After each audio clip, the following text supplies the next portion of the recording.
കാട്ടർ PSC എന്ന YouTube ചാനലിലേക്ക് നിങ്ങൾക്ക് ഏവർക്കും സ്വാഗതം. ഇത് SCRT സീരീസിലെ 4ാമത്തെ ക്ലാസ് ആണ്. എൻ്റെ ക്ലാസ് നിങ്ങൾക്ക് ഇഷ്ടപ്പെടുകയാണെങ്കിൽ ദയവായി ഈ ചാനൽ ഒന്ന് സബ്സ്ക്രൈബ് ചെയ്ത് ലൈക്ക് ചെയ്ത് എന്നെ ഒന്ന് സപ്പോർട്ട് ചെയ്യണം. നമ്മൾ പഠിക്കാൻ പോകുന്നത് ഹിമാലയ പർവ്വതത്തെ പറ്റിയും ഹിമാലയ നിരകളെ പറ്റിയിട്ടാണ് ഇന്നത്തെ ക്ലാസ്സിൽ പഠിക്കാൻ പോകുന്നത്. ഇപ്പം ട്രാൻസ് ഹിമാലയത്തിന്റെ തെക്ക് കിഴക്ക് വ്യാപിക്കുന്ന 3 സമാന്തര പർവ്വതനിരകളാണ് ഹിമാദ്രി, ഹിമാചൽ, സിവാലിക്. അപ്പൊ ട്രാൻസ് ഹിമാലയത്തിന് തെക്ക് കിഴക്ക് വ്യാപിക്കുന്ന 3 സമാന്തര പർവ്വതനിരകളാണ് ഹിമാദ്രി, ഹിമാചൽ, സിവാലിക്. ഈ ആദ്യം നമ്മൾ നോക്കാൻ പോകുന്നത് സിവാലിക് നിരകളെ പറ്റിയിട്ടാണ്. ആദ്യം നോക്കാൻ പോകുന്നത് സിവാലിക്കിനെ പറ്റിയിട്ടാണ്. അപ്പൊ സിവാലിക്കിന്റെ പ്രത്യേകത എന്താണെന്ന് നോക്കാം. സമുദ്രനിരപ്പിൽ നിന്നും 1220 മീറ്റർ ഉയരത്തിൽ സ്ഥിതി ചെയ്യുന്നതാണ് സിവാലിക്. അപ്പൊ സമുദ്രനിരപ്പിൽ നിന്നും 1220 മീറ്റർ ഉയരത്തിലാണ് സിവാലിക് സ്ഥിതി ചെയ്യുന്നത്. ശിവന്റെ തിരുമുടി എന്ന അർത്ഥം വരുന്ന പർവ്വതനിരയാണ് സിവാലിക്. ശിവന്റെ തിരുമുടി എന്ന അർത്ഥം വരുന്ന പർവ്വതനിരയാണ് സിവാലിക്. അപ്പൊ സമുദ്രനിരപ്പിൽ നിന്നും 1220 മീറ്റർ ഉയരത്തിൽ സ്ഥിതി ചെയ്യുന്നതാണ് സിവാലിക്. ശിവന്റെ തിരുമുടി എന്ന അർത്ഥം വരുന്ന പർവ്വതനിരയാണ് സിവാലിക്. പിന്നെ ഒരു പ്രത്യേകത, ഗംഗാ സമതലത്തിന്റെ അതിരായിട്ട് നിലകൊള്ളുന്നു. ഗംഗാ സമതലത്തിന്റെ അതിരായിട്ടാണ് നിലകൊള്ളുന്നത്. ഗംഗാ സമതലത്തിന്റെ അതിരായിട്ട് നിലകൊള്ളുന്നു. സമുദ്രനിരപ്പിൽ നിന്നും 1220 മീറ്റർ ഉയരത്തിൽ സ്ഥിതി ചെയ്യുന്ന ശിവന്റെ തിരുമുടി എന്ന അർത്ഥം വരുന്ന പർവ്വതനിരയാണ്. പിന്നെ ഇവിടെ കാണപ്പെടുന്ന പ്രധാനപ്പെട്ട മലനിരകളാണ് ദാഫ്ല, മിറി, മിഷ്മി, അംബോർ. അപ്പൊ ഇവിടെ കാണപ്പെടുന്ന പ്രധാനപ്പെട്ട എന്ന് പറഞ്ഞാൽ ഇവിടെ എന്ന് വെച്ചാൽ സിവാലിക് നിരയിൽ കാണപ്പെടുന്ന പ്രധാനപ്പെട്ട പർവ്വത നിരകളാണ് ദാഫ്ല, മിറി, മിഷ്മി, അംബോർ എന്നീ നിരകൾ ഇവിടെ കാണപ്പെടുന്നു. എന്ന് മാത്രമല്ല, ഇത് ഹിമാദ്രി, ഇത് ഹിമാചൽ, ഇത് സിവാലിക്. അപ്പൊ ഇങ്ങനെയാണ് കാണപ്പെടുന്നത്. ഏറ്റവും ഉയരത്തിൽ സ്ഥിതി ചെയ്യുന്ന ഹിമാദ്രി, ഇത് ഹിമാചൽ രണ്ടാമത്, മൂന്നാമതാണ് സിവാലിക്. ഏറ്റവും താഴെയായിട്ട് കാണപ്പെടുന്നതാണ് സിവാലിക്. അപ്പം എന്തിട്ടാണ് ഹിമാചലിന്റെ തെക്കായിട്ട് കാണപ്പെടും. അപ്പൊ ഹിമാചലാണ് ഇതിന്റെ അടുത്ത പർവ്വതം. അപ്പൊ ഹിമാചലിന്റെ തെക്കായിട്ട് കാണപ്പെടുന്ന പർവ്വതനിരയാണ് സിവാലിക്. അപ്പൊ ഈ പർവ്വതനിരയാണ് സിവാലിക്. ഹിമാചലിന്റെ തെക്കായിട്ട് കാണപ്പെടുന്ന പർവ്വതനിരയാണ് സിവാലിക് എന്ന് പറയുന്നത്. അടുത്ത ഏറ്റവും പുറമേ സ്ഥിതി ചെയ്യുന്നുണ്ട് ഇതിനെ പറയപ്പെടുന്ന പേരാണ് ഔട്ടർ ഹിമാലയ. ഔട്ടർ ഹിമാലയ എന്നറിയപ്പെടുന്ന പർവ്വതനിരയാണ് സിവാലിക്. ഏറ്റവും പുറമേ സ്ഥിതി ചെയ്യുന്നതുകൊണ്ട് തന്നെ ഔട്ടർ ഹിമാലയ എന്ന് പറയുന്നത്. അപ്പൊ സിവാലിക്കിന്റെ പ്രത്യേകത എന്തോന്നൊക്കെയെന്ന് വെച്ച് കഴിഞ്ഞാൽ സമുദ്രനിരപ്പിൽ നിന്ന് ഉയരം 1220 മീറ്റർ ആണ്. ശിവന്റെ തിരുമുടി എന്ന അർത്ഥം വരുന്ന പർവ്വതനിരയാണ്. ഗംഗാ സമതലത്തിന്റെ അതിരായിട്ട് നിലകൊള്ളുന്നു. ഔട്ടർ ഹിമാലയ എന്നറിയപ്പെടുന്നു. പിന്നെ ഇവിടെ കാണുന്ന ദാഫ്ല, മിറി, മിഷ്മി, അംബോർ എന്നീ പർവ്വത നിരകൾ ഇവിടെ കാണപ്പെടുന്നു. പിന്നെ ഈ സിവാലിക് നിരകളിൽ തന്നെ ധാരാളം ഡൂണുകൾ കാണപ്പെടുന്നു. ഡൂണുകൾ അതിൽ പ്രധാനപ്പെട്ടവയാണ്. ഡൂണുകൾ എന്ന് വെച്ചാൽ നീളമേറിയതും വിസ്തൃതവുമായിട്ടുള്ള ഡൂണുകളാണ്. അപ്പൊ നീളമേറിയതും വിസ്തൃതവുമായിട്ടുള്ള ധാരാളം ഡൂണുകൾ കാണപ്പെടുന്നുണ്ട്. ഈ ഡൂണുകളിലെ പ്രധാനപ്പെട്ട ഡൂണാണ് ഡെറാഡൂൺ, പിന്നെ കൊഡ്ലിറ്റൂൺ,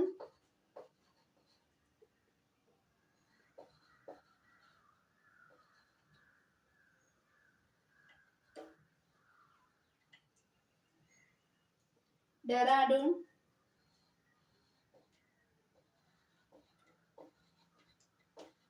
കൊഡ്ലിറ്റൂൺ,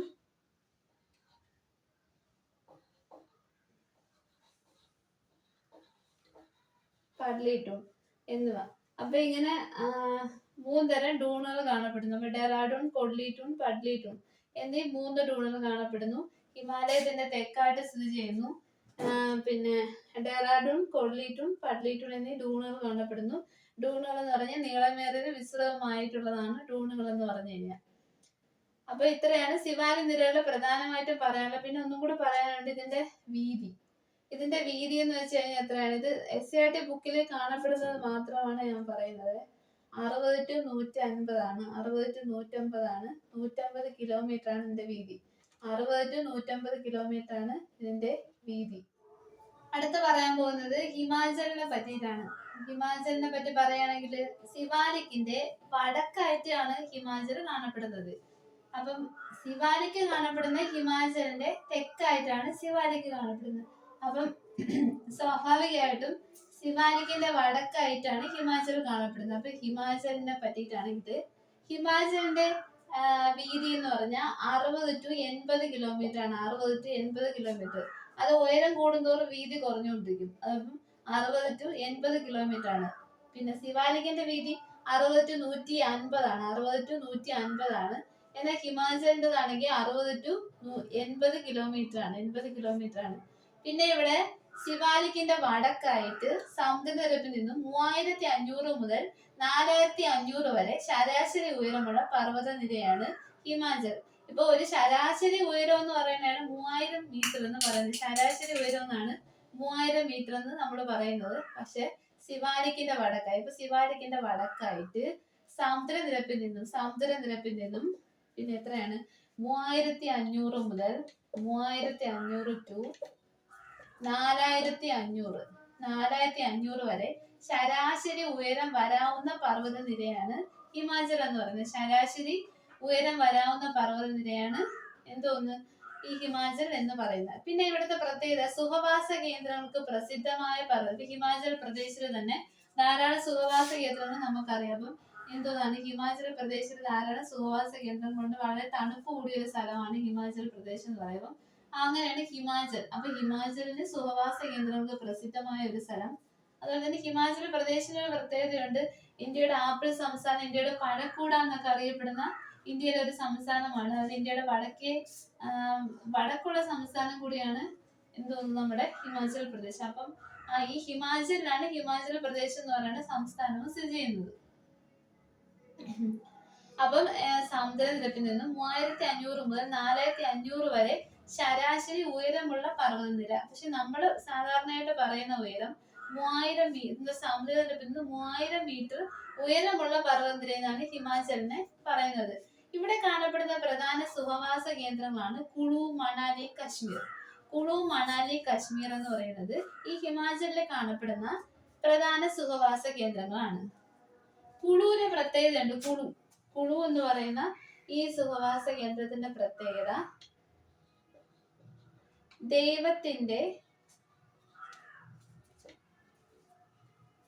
ദൈവത്തിന്റെ വാസസ്ഥലം.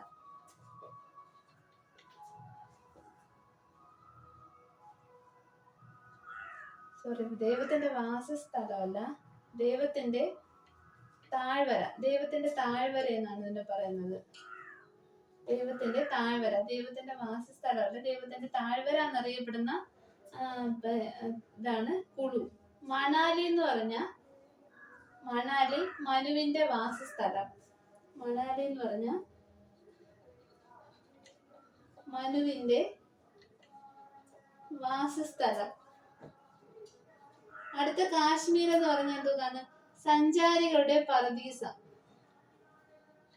സഞ്ചാരികളുടെ പറുദീസ.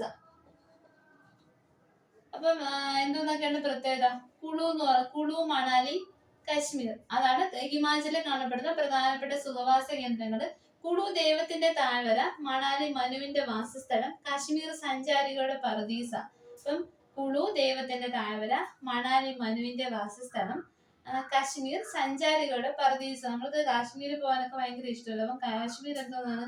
സഞ്ചാരികളുടെ പറുദീസ എന്നറിയപ്പെടുന്ന ഇന്ത്യയിലെ ഒരു കേന്ദ്രഭരണ പ്രദേശമാണ് കാശ്മീർ.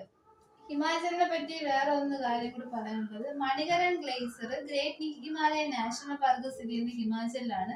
ഇവിടെ കൂടെ ഒഴുകുന്ന നദിയാണ് Beas. Manikaran glacier great Himalayan national park ഒക്കെ സ്ഥിതി ചെയ്യുന്ന ഹിമാചലിലാണ്. നദി എന്ന് പറഞ്ഞ ഏതാണ്? ബിയാസ് ആണ് ഇവിടെ കൂടി ഒഴുകുന്ന നദി. അടുത്ത നമുക്ക് പറയാനുള്ളത് ഹിമാദ്രിയെ പറ്റിയാണ്. ഹിമാദ്രി എന്ന് പറഞ്ഞു കഴിഞ്ഞാൽ ഇപ്പൊ ഈ 3 നിരകളിലും തന്നെയും ഏറ്റവും ഉയരത്തിൽ സ്ഥിതി ചെയ്യുന്ന പർവ്വതനിരയാണ് ഹിമാദ്രി. ഉയരമുള്ള കൊടുമുടികളൊക്കെ സ്ഥിതി ചെയ്യുന്ന ഹിമാദ്രിയിലാണ്. അപ്പം ഈ ഇത്രയും പർവ്വതനിരകളിൽ ഏറ്റവും മുകളിൽ കാണപ്പെടുന്ന, ഏറ്റവും വടക്കായിട്ട് കാണപ്പെടുന്ന, ഏറ്റവും ഉയരത്തിൽ കാണപ്പെടുന്ന കൊടുമുടിയല്ല പർവ്വതനിരയാണ് ഹിമാദ്രി എന്ന് പറയുന്നത്. അപ്പം ഹിമാദ്രിയുടെ ഉയരം എന്ന് പറഞ്ഞാൽ സമുദ്രനിരപ്പിൽ നിന്ന് എത്രയാണ്? 6100 മീറ്റർ ആണ് ഹിമാദ്രിയുടെ ഉയരം. 6100 മീറ്റർ. റാങ്ക് ഫൈലുകളിൽ 6000 എന്നൊക്കെ പറയുന്നുണ്ട്. അപ്പൊ 6100 മീറ്റർ ആണ് ഹിമാദ്രി. ഇതിന്റെ വീതി എന്ന് പറഞ്ഞാൽ എത്രയാണ്? 25 കിലോമീറ്റർ ആണ്. 25 കിലോമീറ്റർ ആണ് ഇതിന്റെ വീതി. ഇപ്പോൾ ഉള്ളതിൽ വെച്ച് ഏറ്റവും കുറഞ്ഞ വീതിയുള്ള ഒരു പർവ്വതനിരയാണ് ഹിമാദ്രി. ഹിമാദ്രി വീതി എന്ന് വെച്ചാൽ 25 കിലോമീറ്റർ ആണ്. ഈ സിവാലിക്കിന്റെ വീതി 60 to 150 കിലോമീറ്റർ ആണ്. ഹിമാചലിന്റെ 60 to 80 കിലോമീറ്റർ ആണ്. ഹിമാദ്രിയുടെ എത്രയാണ്? 25 കിലോമീറ്റർ ആണ്. 25 കിലോമീറ്റർ ആണ് ഹിമാദ്രിയുടെ വീതി. സമുദ്രനിരപ്പിൽ നിന്ന് ഇതിന്റെ ഉയരം ഹെസിയാദ്രിയിൽ 6100 മീറ്റർ ആണ്. ഇത്രയാണ് സാധാരണയായിട്ട് പറയാനുള്ളത്. പിന്നെ ഇതിനുള്ള വിശേഷണം എന്ന് പറഞ്ഞാൽ ഏറ്റവും മുകളിൽ സ്ഥിതി ചെയ്യുന്നതുകൊണ്ട് ഇതിനെ greater Himalaya, greater Himalaya, inner Himalaya എന്നൊക്കെ അറിയപ്പെടുന്നു. ഇതിനെ പറയുന്നത് എന്തോന്നൊക്കെയാണ്? ഗ്രേറ്റർ, ഇന്നർ, ഇന്നർ ഹിമാലയ എന്നൊക്കെ അറിയപ്പെടുന്നു. അതുപോലെ ഹിമാചലിന് ഒരു വിശേഷണം ഉണ്ടോ ഞാൻ പറഞ്ഞിട്ടില്ല. അതിനെ പറയുന്ന വിശേഷണമാണ് ലെസ്സർ ഹിമാലയ. ഹിമാചലിന്റെ വിശേഷണമാണ് ലെസ്സർ ഹിമാലയ. ലെസ്സർ ഹിമാലയ എന്നറിയപ്പെടുന്ന പർവ്വതമാണ് ഹിമാചൽ. ഹിമാദ്രി പറയുന്നത് greater Himalaya, greater Himalaya, inner Himalaya എന്നൊക്കെ പറയപ്പെടുന്ന പർവ്വതമാണ് ഹിമാദ്രി. ഇപ്പൊ ഇതിനെ പറയുന്നത് എന്താണ്? സിവാലിക്കിനെ പറയുന്നത് ഔട്ടർ ഹിമാലയ, ഹിമാചലിനെ പറയുന്ന ലെസ്സർ ഹിമാലയ, ഹിമാദ്രിയെ പറയുന്ന ഗ്രേറ്റർ ഹിമാലയ, ഇന്നർ ഹിമാലയ. ഏറ്റവും ഉയരത്തിൽ നിൽക്കുന്നുണ്ട് ഗ്രേറ്റ്, അങ്ങനെ ഗ്രേറ്റർ ഹിമാലയ എന്നൊക്കെ പറയുന്നുണ്ട്. ലോകത്തിലെ ഏറ്റവും ഉയരമേറിയ കൊടുമുടികളെല്ലാം, ലോകത്തിലെ ഏറ്റവും ഉയരമേറിയ കൊടുമുടികൾ മിക്ക പർവ്വതങ്ങളും കാണപ്പെടുന്ന എവിടെയാണ്? ഈ നിരയിലാണ്. ഉയരമേറിയ കൊടുമുടികളൊക്കെ കാണപ്പെടുന്ന ഏത് നിരയിലാണ്? ഹിമാദ്രിയിലാണ് കാണപ്പെടുന്നത്. ഉദാഹരണത്തിൽ പറയുകയാണെങ്കിൽ എന്തോന്നൊക്കെയാണ്?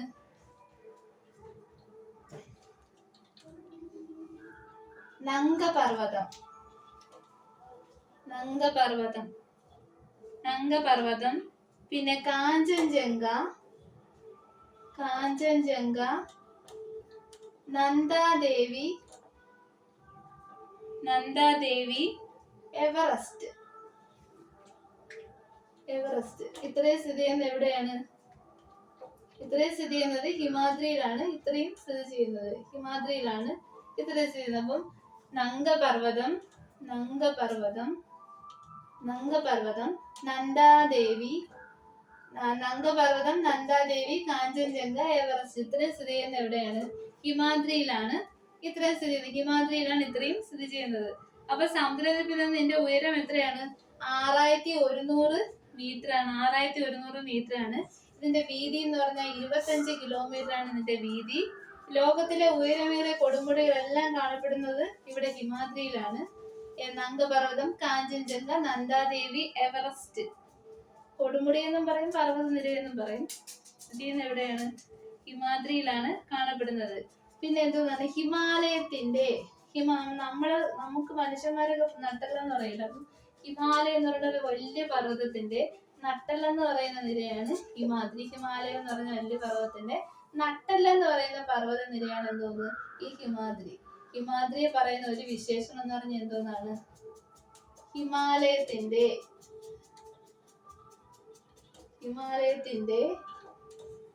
നട്ടെല്ല്. ഹിമാലയത്തിന്റെ നട്ടെല്ലെന്നറിയപ്പെടുന്ന പർവ്വത നിരയാണ് എന്തോന്ന്? ഹിമാദ്രി. നമുക്കിത് ഒന്നും കൂടി നോക്കാം. ഹിമാലയത്തിന്റെ നിരകളെ പറ്റി പറഞ്ഞിട്ടുണ്ട്. ഹിമാദ്രി, ഹിമാചൽ, സിവാലിക്. ഒന്നും കൂടി നോക്കാം. ഹിമാദ്രി എന്ന് പറഞ്ഞാൽ ഗ്രേറ്റർ ഹിമാലയം, ഇന്നർ ഹിമാലയം എന്നറിയപ്പെടുന്ന പർവ്വത നിരയാണ് ഹിമാദ്രി. എന്തോന്നൊക്കെയാണ്? ഗ്രേറ്റർ ഹിമാലയം, ഇന്നർ ഹിമാലയം എന്നറിയപ്പെടുന്ന പർവ്വത നിരയാണ് ഹിമാദ്രി. സമുദ്രനിരപ്പിൽ നിന്നും 6100 മീറ്റർ ഉയരത്തിൽ സ്ഥിതി ചെയ്യുന്നു. സമുദ്രനിരപ്പിൽ നിന്നും 6100 മീറ്റർ ഉയരത്തിൽ സ്ഥിതി ചെയ്യുന്നു. ഇതിന്റെ വീതി എന്ന് പറയുന്നത് 25 കിലോമീറ്റർ ആണ്. വീതി 25 കിലോമീറ്റർ ആണ്. ലോകത്തിലെ ഉയരമേറിയ പർവ്വത നിരകൾ സ്ഥിതി ചെയ്യുന്നു. ലോകത്തിലെ ഉയരമേറിയ പർവ്വത നിരകൾ സ്ഥിതി ചെയ്യുന്നത് ഹിമാദ്രിയിലാണ്. അപ്പൊ ലോകത്തിലെ ഉയരമേറിയ പർവ്വത നിരകൾ സ്ഥിതി ചെയ്യുന്നത് എവിടെയാണ്? ഹിമാദ്രിയിലാണ്. അതിന് ഉദാഹരണമാണ് എവറസ്റ്റ്, കാഞ്ചൻജംഗ, നംഗപർവ്വതം, നന്ദാദേവി. അപ്പം ഈ കാഞ്ചൻജംഗ, നംഗപർവ്വതം, നന്ദാദേവിയെല്ലാം ഇന്ത്യയിലാണ്. എവറസ്റ്റ് നേപ്പാളിലാണ്. ഹിമാലയത്തിന്റെ നട്ടെല്ലെന്നറിയപ്പെടുന്നു. കാഞ്ചൻജംഗ സ്ഥിതി ചെയ്യുന്നത് സിക്കിമിലാണ്. നന്ദാദേവി ഉത്തരാഖണ്ഡിലാണ്. എവറസ്റ്റ് നേപ്പാളിലാണ്. നംഗപർവ്വതം എനിക്ക് കൃത്യമായിട്ട് ഓർമ്മയില്ല. ഹിമാലയത്തിന്റെ നട്ടെല്ലെന്നറിയപ്പെടുന്നു ഹിമാദ്രി. അടുത്ത നമ്മൾ പറയാൻ പോകുന്നത് ഹിമാചലിനെ പറ്റിയിട്ടാണ്. സിവാലിക്കിന് വടക്ക് സമുദ്രനിരപ്പിൽ നിന്നും 3500 മുതൽ 4500 മീറ്റർ വരെ ശരാശരി ഉയരമുള്ള പർവ്വതനിരയാണ്. ഇതൊരിക്കൽ പറഞ്ഞിട്ടുണ്ട്, എന്നാലും കുറച്ചുകൂടി നന്നായിട്ട് പറയാൻ വേണ്ടിയാണ് ഇപ്പൊ ഞാൻ ഇങ്ങനെ പറയുന്നത്. ഇപ്പം ശിവാലിക്കിന് വടക്ക് സമുദ്രനിരപ്പിൽ നിന്നും 3500 മുതൽ 4500 മീറ്റർ വരെ ശരാശരി ഉയരമുള്ള പർവ്വതനിരയാണ് ഹിമാചൽ. ലെസർ ഹിമാലയ എന്ന് വിശേഷണമുള്ള പർവ്വതനിരയാണ് ഹിമാചൽ ലെസർ ഹിമാലയ. സ്ഥിതി ചെയ്യുന്നത് എവിടെയാണ്? ഹിമാദ്രിക്കും ശിവാലിക്കിനും ഇടയിലാണ്, നടുക്കായിട്ടാണ് ഈ ഹിമാചൽ സ്ഥിതി ചെയ്യുന്നത്. ഹിമാദ്രിക്കും ശിവാലിക്കിനും ഇടയിലായിട്ട് നടുക്കായിട്ടാണ് സ്ഥിതി ചെയ്യുന്നത്. പിന്നെ ഇതിന്റെ വീതി എന്ന് പറഞ്ഞാൽ എത്രയാണ്? 60 മുതൽ 80 കിലോമീറ്റർ വരെയാണ് ഇതിന്റെ വീതി. 60 മുതൽ 80 കിലോമീറ്റർ വരെ. ശരാശരി ഉയരം 3000 മീറ്റർ ആണ്. ഇതൊക്കെ ഇങ്ങനെ പറയുന്നുണ്ടെങ്കിലും ശരാശരി ഉയരമായിട്ട് കണക്കാക്കിയിട്ടുള്ളത് 3000 മീറ്റർ ആണ്. സുഖവാസ കേന്ദ്രങ്ങൾക്ക് പ്രസിദ്ധം. സുഖവാസ കേന്ദ്രങ്ങൾക്ക് പ്രസിദ്ധമായ എന്താണ്? ഹിമാചൽ. ഒഴുകുന്ന നദിയാണ്, ഇവിടെ കൂടെ ഒഴുകുന്ന നദിയാണ് ബിയാസ്. പിന്നെ ഇവിടെ കാണപ്പെടുന്നത് Manikaran glacier, great Himalayan national park ഹിമാചലിൽ കാണപ്പെടുന്നതാണ്. പിന്നെ പ്രധാന താഴ്വരകൾ ഇവിടെ കാണപ്പെടുന്നത് കാശ്മീർ, കുളു, മണാലി. കാശ്മീർ സഞ്ചാരികളുടെ പറുദീസ എന്നറിയപ്പെടുന്നു. കുളു ദൈവത്തിന്റെ താഴ്വര, മണാലി മനുവിന്റെ വാസസ്ഥലം. ഈ കാശ്മീർ സ്ഥിതി ചെയ്യുന്നത് ചലം നദീ തീരത്താണ്. അപ്പൊ കാശ്മീർ സ്ഥിതി ചെയ്യുന്നത് എവിടെയാണ്? ചലം നദീ തീരത്താണ്. അപ്പൊ ശിവാലിക്കിന് വടക്ക് സമുദ്രനിരപ്പിൽ നിന്നും 3500 മുതൽ 4500 മീറ്റർ വരെ ശരാശരി ഉയരമുള്ള പർവ്വതനിരയാണ് ഹിമാചൽ. ലെസർ ഹിമാലയ എന്നറിയപ്പെടുന്നു. ഹിമാദ്രിക്കും ശിവാലിക്കിനും ഇടയിൽ സ്ഥിതി ചെയ്യുന്നു. വീതി എന്ന് പറഞ്ഞാൽ 60 തൊട്ട് 80 കിലോമീറ്റർ വരെയാണ്. ശരാശരി ഉയരം 3000 മീറ്റർ ആണ്. സുഖവാസ കേന്ദ്രങ്ങൾക്ക് പ്രസിദ്ധമാണ്. ഒഴുകുന്ന നദി ബിയാസ് ആണ്. Manikaran glacier, great Himalayan national park എന്നിവ കാണപ്പെടുന്നു. പ്രധാന താഴ്വര കാശ്മീർ, കുളു, മണാലി. കാശ്മീർ സഞ്ചാരികളുടെ പറുദീസ, കുളു ദൈവത്തിന്റെ താഴ്വര, മണാലി മനുവിന്റെ വാസസ്ഥലം. കാശ്മീർ സ്ഥിതി ചെയ്യുന്ന നദീതീരം ചലം നദി. അടുത്ത് പറയാൻ പോകുന്നത് ശിവാലിക് നിരയെ പറ്റിയിട്ടാണ്. ഹിമാലയ നിരകളിലെ ഏറ്റവും തെക്കായി കാണപ്പെടുന്ന നിരയാണ് ശിവാലിക്. ഹിമാലയ നിരകളിലെ ഏറ്റവും തെക്കായി കാണപ്പെടുന്നു. ഇതിന്റെ പ്രത്യേകത ഹിമാചലിന്റെ തെക്കായിട്ട് കാണപ്പെടുന്നു. ഗംഗാ സമുദ്രത്തിന്റെ അതിരായിട്ട് നിലകൊള്ളുന്നു. ഗംഗാ സമുദ്രത്തിന്റെ അതിരായി നിലകൊള്ളുന്നു. ഇതിന്റെ വീതി എന്ന് പറയുന്നത് 60 മുതൽ 150 കിലോമീറ്റർ ആണ്. ഹിമാലയത്തിന്റെ ഏറ്റവും പുറമെയുള്ള ഭാഗമായതിനാൽ ഔട്ടർ ഹിമാലയ എന്നറിയപ്പെടുന്നു. ഹിമാലയത്തിന്റെ ഏറ്റവും പുറമെയുള്ള ഭാഗമായതിനാൽ ഇതിനെ ഔട്ടർ ഹിമാലയ എന്നറിയപ്പെടുന്നു. ശരാശരി ഉയരം 1220 മീറ്റർ ആണ്. ശരാശരി ഉയരം 1220 മീറ്റർ ആണ്. ഹിമാലയ നദികൾ ശിവാലിക് നിരയെ മുറിച്ചു കടക്കുന്നതിനാൽ പലയിടത്തും തുടർച്ച നഷ്ടപ്പെടുന്നു. ഹിമാലയ നദികൾ ശിവാലിക് നിരയെ മുറിച്ചു കടക്കുന്നതിനാൽ പലയിടത്തും തുടർച്ച നഷ്ടപ്പെടുന്നു. ഇവിടെ കാണപ്പെടുന്ന മലനിരകളാണ് ദാഫ്ല, മിറി, മിഷ്മി, അംബോർ എന്നീ മലനിരകൾ സ്ഥിതി ചെയ്യുന്നു. ദാഫ്ല, മിറി, മിഷ്മി, അംബോർ എന്നീ മലനിരകൾ സ്ഥിതി ചെയ്യുന്നു. ഹിമാചലിന്റെ തെക്ക് ഭാഗമാണ് ശിവാലിക്. ഹിമാചലിന്റെ തെക്ക് ഭാഗമാണ് ശിവാലിക്.